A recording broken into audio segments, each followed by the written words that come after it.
Let's decode "The Lord is my shepherd," the copy of the ancient king-servant spell. Before Christianity ever existed, African and Mesopotamian civilizations already used this type of verse.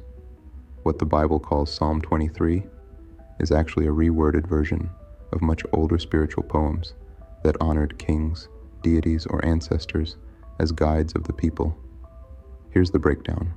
1. The phrase, "The Lord is my shepherd," wasn't Hebrew in origin. The concept of a divine shepherd leading his people first appears in Kemet, ancient Egypt, and Sumer. Pharaohs were called herdsmen of the people.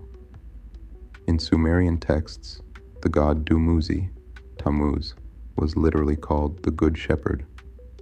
Second Psalms copied Egyptian hymns. The hymn to Osiris and the hymn to Amun-Ra both describe the god as a protector, provider, and guide, the same energy Psalm 23 copies.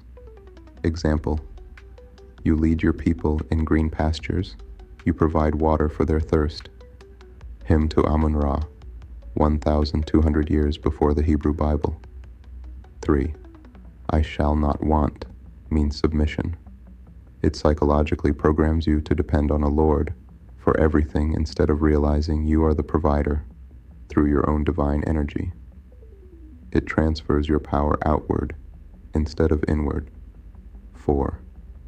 He maketh me to lie down in green pastures mirrors agricultural symbolism from African fertility rituals, where the land, earth mother, feeds the spirit. The Bible reframed it as obedience to a male Lord. 5. Thy rod and thy staff comfort me are tools of kingship and discipline.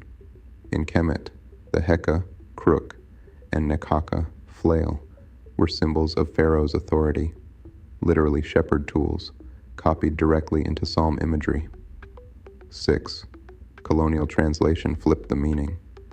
The original spiritual hymns were about balance between human and nature, ruler and people. The colonial version turned it into obedience to a Lord. 7. So, "The Lord is my shepherd" is not a prayer, it's programming. It replaces self-mastery with servitude. It takes the ancient symbol of leadership and turns it into worship of a Lord system, a European hierarchy, not a universal truth. 8. The deeper code. The Lord equals the system, shepherd equals controller, sheep equals followers, those who obey instead of think. So yes, "The Lord is my shepherd" is a copy and flip of ancient African spiritual hymns, repackaged to condition people into dependence on authority rather than awakening the God within.